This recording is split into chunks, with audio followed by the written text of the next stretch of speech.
Chapter 5: The Rescue of the Tin Woodman. When Dorothy awoke, the sun was shining through the trees and Toto had long been out chasing birds around him and squirrels.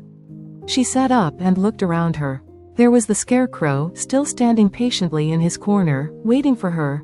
"We must go and search for water," she said to him. "Why do you want water?" he asked. "To wash my face clean after the dust of the road, and to drink, so the dry bread will not stick in my throat. It must be inconvenient to be made of flesh," said the Scarecrow thoughtfully, "for you must sleep, and eat and drink. However, you have brains, and it is worth a lot of bother to be able to think properly." They left the cottage and walked through the trees until they found a little spring of clear water, where Dorothy drank and bathed and ate her breakfast. She saw there was not much bread left in the basket, and the girl was thankful the Scarecrow did not have to eat anything, for there was scarcely enough for herself and Toto for the day. When she had finished her meal, and was about to go back to the road of yellow brick, she was startled to hear a deep groan nearby. "What was that?" she asked timidly. "I cannot imagine," replied the Scarecrow, "but we can go and see." Just then another groan reached their ears, and the sound seemed to come from behind them. They turned and walked through the forest a few steps, when Dorothy discovered something shining in a ray of sunshine that fell between the trees. She ran to the place and then stopped short, with a little cry of surprise. One of the big trees had been partly chopped through, and standing beside it, with an uplifted axe in his hands, was a man made entirely of tin. His head and arms and legs were jointed upon his body, but he stood perfectly motionless, as if he could not stir at all. Dorothy looked at him in amazement, and so did the Scarecrow, while Toto barked sharply and made a snap at the tin legs, which hurt his teeth. "Did you groan?" asked Dorothy. "Yes," answered the Tin Man, "I did. I've been groaning for more than a year, and no one has ever heard me before or come to help me. What can I do for you?" she inquired softly, for she was moved by the sad voice in which the man spoke. "Get an oil can and oil my joints," he answered. "They are rusted so badly that I cannot move them at all. If I am well oiled I shall soon be all right again. You will find an oil can on a shelf in my cottage." Dorothy at once ran back to the cottage and found the oil can, and then she returned and asked anxiously, "Where are your joints?" "Oil my neck first," replied the Tin Woodman. So she oiled it, and as it was quite badly rusted, the Scarecrow took hold of the tin head and moved it gently from side to side until it worked freely, and then the man could turn it himself. "Now oil the joints in my arms," he said. And Dorothy oiled them, and the Scarecrow bent them carefully until they were quite free from rust and as good as new. The Tin Woodman gave a sigh of satisfaction and lowered his axe, which he leaned against the tree. "This is a great comfort," he said. "I have been holding that axe in the air ever since I rusted, and I'm glad to be able to put it down at last. Now, if you will oil the joints of my legs, I shall be all right once more." So they oiled his legs until he could move them freely, and he thanked them again and again for his release, for he seemed a very polite creature, and very grateful. "I might have stood there always if you had not come along," he said, "so you have certainly saved my life." "How did you happen to be here?" "We're on our way to the Emerald City to see the Great Oz," she answered, "and we stopped at your cottage to pass the night." "Why do you wish to see Oz?" he asked.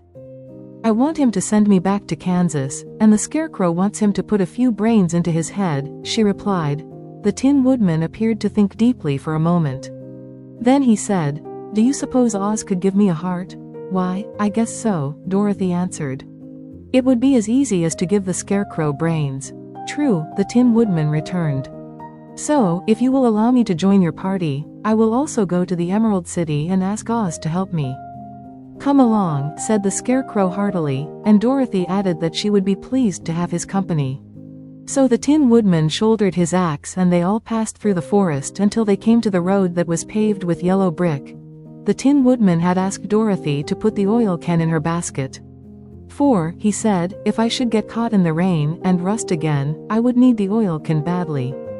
It was a bit of good luck to have their new comrade join the party, for soon after they had begun their journey again they came to a place where the trees and branches grew so thick over the road that the travelers could not pass.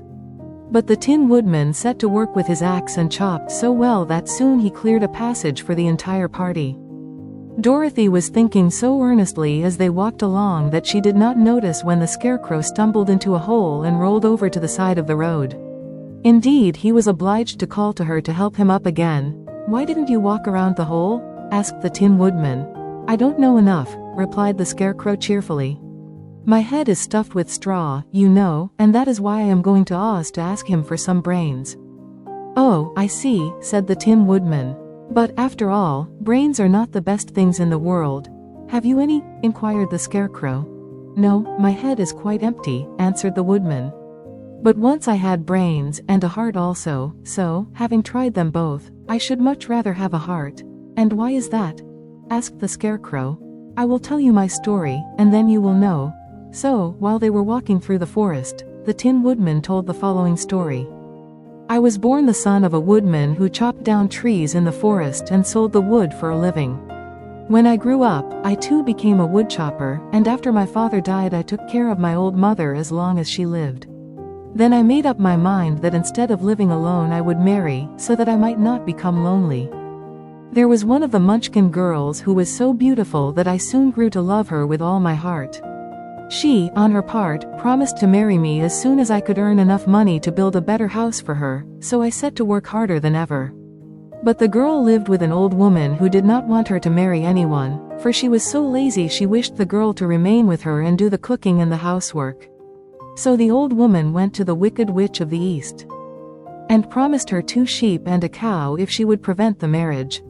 Thereupon the Wicked Witch enchanted my axe, and when I was chopping away at my best one day, for I was anxious to get the new house and my wife as soon as possible, the axe slipped all at once and cut off my left leg.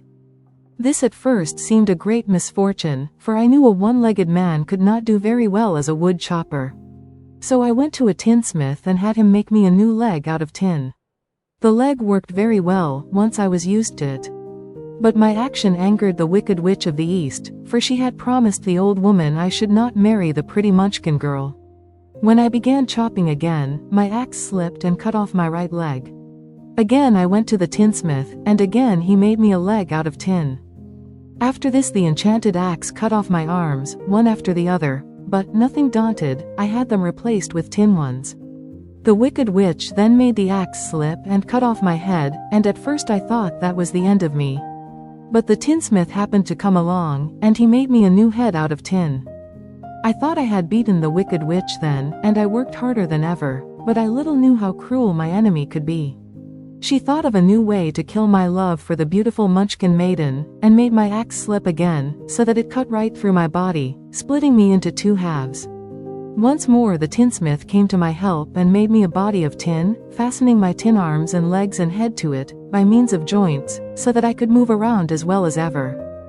But, alas, I had now no heart, so that I lost all my love for the Munchkin girl, and did not care whether I married her or not.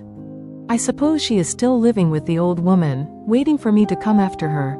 My body shone so brightly in the sun that I felt very proud of it, and it did not matter now if my axe slipped, for it could not cut me. There was only one danger, that my joints would rust, but I kept an oil can in my cottage and took care to oil myself whenever I needed it. However, there came a day when I forgot to do this, and, being caught in a rainstorm, before I thought of the danger my joints had rusted, and I was left to stand in the woods until you came to help me. It was a terrible thing to undergo, but during the year I stood there I had time to think that the greatest loss I had known was the loss of my heart. While I was in love I was the happiest man on earth, but no one can love who has not a heart, and so I am resolved to ask Oz to give me one. If he does, I will go back to the Munchkin maiden and marry her. Both Dorothy and the Scarecrow had been greatly interested in the story of the Tin Woodman, and now they knew why he was so anxious to get a new heart. "All the same," said the Scarecrow, "I shall ask for brains instead of a heart. For a fool would not know what to do with a heart if he had one." "I shall take the heart," returned the Tin Woodman, "for brains do not make one happy, and happiness is the best thing in the world." Dorothy did not say anything, for she was puzzled to know which of her 2 friends was right, and she decided if she could only get back to Kansas and Aunt Em, it did not matter so much whether the Woodman had no brains and the Scarecrow no heart, or each got what he wanted. What worried her most was that the bread was nearly gone, and another meal for herself and Toto would empty the basket. To be sure, neither the woodman nor the scarecrow ever ate anything, but she was not made of tin nor straw, and could not live unless she was fed.